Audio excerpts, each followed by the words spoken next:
बहुत पहले की बात है। एक गांव में दो महिलाएं रहती थीं। वो दोनों महिलाएं बहुत धार्मिक थीं। वो रोज गांव के मंदिर में जाके भगवान की पूजा अर्चना और प्रार्थना किया करती थी।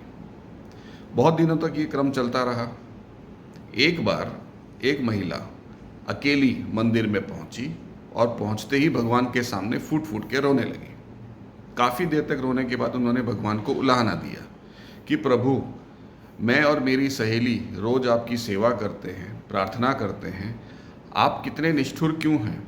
आपने मेरी सहेली की तो बात मान ली, उसकी प्रार्थना स्वीकार कर दी और उसको आशीर्वाद दे दिया, और मुझे आपने ऐसे ही छोड़ दिया। ऐसा क्यों? मैंने ऐसा क्या पाप किया जो आपने मुझे अपना आशीर्वाद नहीं दिया?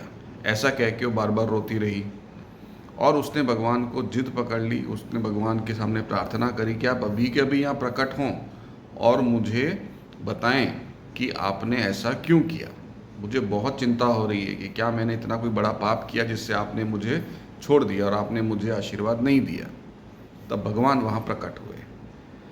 भगवान ने कहा, देवी क्या हुआ, आप इतना क्यों रो रही हैं, ऐसा क्या हो गया? तो वो महिला वहाँ भगवान के सामने रोते रोते बोली कि भगवान, आपने मेरी प्रार्थना स्वीकार नहीं करी, आपने मुझे संतान सुख नहीं दिया, मेरी सहेली को तो संतान सुख का आशीर्वाद दे दिया, तो ऐसा आपने क्यों किया, मुझे आप बताएं। तो भगवान ने हंसते हुए कहा, आपकी सहेली जो प्रार्थना करती थी वो मुझसे क्या मांगती थी? वो मुझसे बोलती थी कि हे प्रभु, मेरे घर में संतान नहीं है, तो मुझे आप संतान देने की कृपा करें। और आप जब प्रार्थना करती थी तो आप क्या बोलती थी कि हे प्रभु, मेरे घर में संतान नहीं है, तो आप मुझे एक बेटा होने का आशीर्वाद प्रदान करें। तो आप एक माँ होके आप एक इतना ज़्यादा निष्ठुर अपनी पूजा या उपासना में इस तरह की मांग आप कैसे रख सकते हो? आपकी सहेली ने मेरे ऊपर सब छोड़ा कि आप मुझे संतान दीजिए, चाहे वो पुत्र हो या पुत्री हो, दोनों मुझे स्वीकार होंगे। पर आपने तो एकदम से मुझे बोला कि मुझे पुत्र रत्न ही चाहिए, मुझे पुत्री नहीं चाहिए। तो मुझे सोचना पड़ा कि आपके पास क्या देने की मुझे क्षमता है, या क्या मैं आपको नहीं दे सकता हूँ, या क्या आपके भाग्य में लिखा हुआ है, और उसी के हिसाब से फल आया। हम भगवान से क्या मांगते हैं, हम भगवान से कैसे मांगते हैं, ये बहुत इम्पॉर्टेंट है। कई बार हम भगवान के सामने इतनी स्पेसिफिक डिमांड्स रखते हैं, इतनी स्पेसिफिक रिक्वायरमेंट्स रखते हैं कि भगवान खुद कंफ्यूज हो जाता होगा कि भाई इसको हम क्या दें, क्योंकि आपका प्लान और भगवान का प्लान मैच हो जरूरी नहीं है। और ये सब चीज़ें लागू होती हैं जीवन की उन सब चीज़ों पे। ये सब बातें कहाँ लागू हो रही हैं? ये बातें लागू हो रही है जीवन की हर चीज़ के ऊपर, चाहे वो माया हो, चाहे वो धन हो, चाहे वो प्रतिष्ठा हो, चाहे आपके जीवन में आगे बढ़ने का मार्ग हो, चाहे आपके परिवार का विकास हो, चाहे आपका खुद का विकास हो, समाज में आपकी प्रतिष्ठा हो। हर जगह आपकी कुछ ना कुछ ज़रूरतें होती हैं जो आप भगवान के सामने बार बार बोलते रहते हैं, मांगते रहते हैं। लेकिन जो हमारी मांगी हुई चीज़ अगर भगवान हमें नहीं देता तो हम नाराज़ हो जाते हैं, दुखी हो जाते हैं। हमें ऐसा लगता है कि हमारी तो किस्मत ख़राब है, हमारे पास तो ये है नहीं, भगवान ने हमको ऐसा दिया नहीं, दूसरे को तो ये दे दिया। पर हो सकता है कि भगवान ने आपके लिए कुछ और इससे भी बेहतर प्लान किया हुआ हो जो आप नहीं जानते। आपका प्लान और आपकी डिमांड ज़रूरी नहीं है कि भगवान के प्लान और भगवान के आशीर्वाद से मैच करे। ये दोनों अलग अलग चीज़ें हो सकती हैं। तो जो हमें मिलता है उसका आनंद लेने की जगह जो हमें नहीं मिला, हम उसका दुख मनाते रहते हैं, शोक मनाते रहते हैं, और हमेशा ऐसा करते रहते हैं कि जैसे हमारे पास कुछ हो ही नहीं। एक वैज्ञानिक ने एक प्रयोग किया।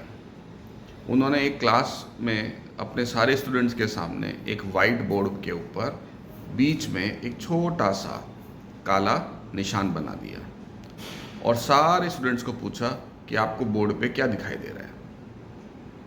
सभी स्टूडेंट्स ने ये बोला कि हमें उस वाइट बोर्ड के ऊपर एक काला दाग दिख रहा है।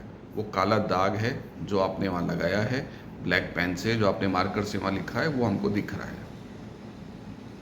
तो यही जीवन की फिलॉसफी है। उस टीचर ने, उस वैज्ञानिक ने अपने स्टूडेंट्स को बोला कि आपको इतना बड़ा वाइट बोर्ड नज़र नहीं आया, आपको छोटा सा काला दाग नज़र आया। तो जीवन में हम लोगों के पास जो अवेलेबल है, जो हमें प्रकृति ने दिया है, जो हमें भगवान ने दिया है, उसकी तरफ नहीं देख के हम उन सब चीज़ों की तरफ देखते हैं जो हमारे पास नहीं है या दूसरे के पास है, और उसी कारण से हम कभी खुश नहीं हो पाते, हम कभी संतुष्ट नहीं हो पाते। पैसे का भी ऐसा ही है। आज आपके पास पैसा है या नहीं है, आपके दोस्त के पास आपसे ज़्यादा पैसा है या कम पैसा है, हम ये कंपैरिजन में ही हमेशा लगे रहते हैं, और उस कारण से हमेशा मन दुखी रहता है। कितना भी पैसा आ जाए आदमी संतुष्ट होता ही नहीं है। और पैसा आने से बड़ी बात यह है कि पैसा कैसे आपके पास आया। क्या पैसा सही रास्ते से आया? क्या पैसा एकदम सात्विक तरीके से कमाया गया था? क्या वो मेहनत से कमाया गया था, लगन से कमाया गया था, या जीवन के किसी शॉर्टकट से कमाया गया था, किसी अनैतिक तरीके से कमाया गया था? इस पे आप विचार करिए, क्योंकि बड़े बुजुर्ग कह गए हैं कि चोरी का माल मोरी में। जैसे आप कमाएंगे वैसा ही जाएगा। अच्छी तरह से मेहनत से कमाया हुआ पैसा होगा तो आपको और आपके परिवार को बहुत सुख, समृद्धि और सम्मान देगा। लेकिन अगर आपने किसी भी तरह के शॉर्टकट से पैसा कमाया है तो वो ब्याज के साथ आपको उतना ही नुकसान देके जाएगा। एक छोटा सा एग्जांपल मैं आपको बताता हूँ। मोहम्मद अजहरुद्दीन भारत के बहुत ही बड़े क्रिकेटर रहे हुए हैं, हम सब उनको जानते हैं, और एक भारत की टीम के कप्तान भी थे।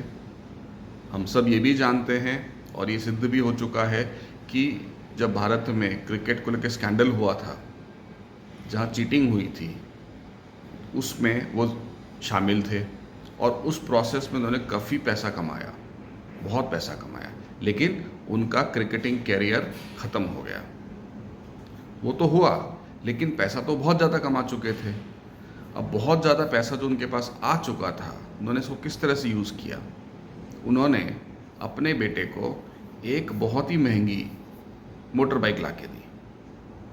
उनका बेटा उसी मोटर बाइक को चलाते हुए हैदराबाद में एक दुर्घटना में मारा गया।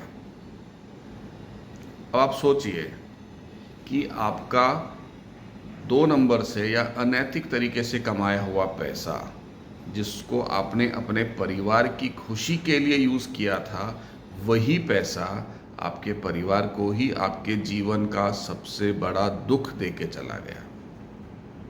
संतान के जाने से बड़ा दुख कुछ हो सकता है किसी पिता के लिए? तो वो पैसा किस काम का? इसीलिए आप जब भी कोई भी डिमांड भगवान के सामने रखते हैं, कुछ भी आप अपनी रिक्वेस्ट भगवान के सामने रखते हैं, उनसे प्रार्थना करते हैं, तो ये कोशिश करिए कि भगवान से आप ये कहें कि जो भी आप मुझे दें वो एक सात्विक और सही तरीके से दें।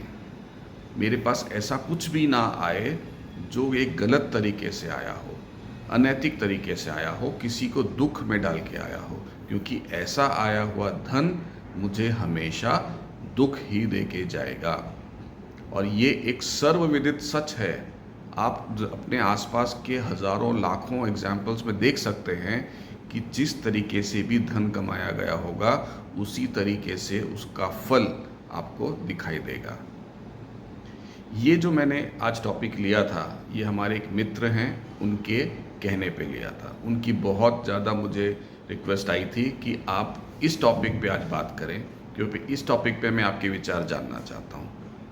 आई एम श्योर कि आपको ये टॉपिक अच्छा लगा होगा, और जो बातें मैंने आज करी वो शायद आपको अच्छी लगी हों, पसंद आई हों। आप अपने कमेंट्स मुझे ज़रूर बताएं।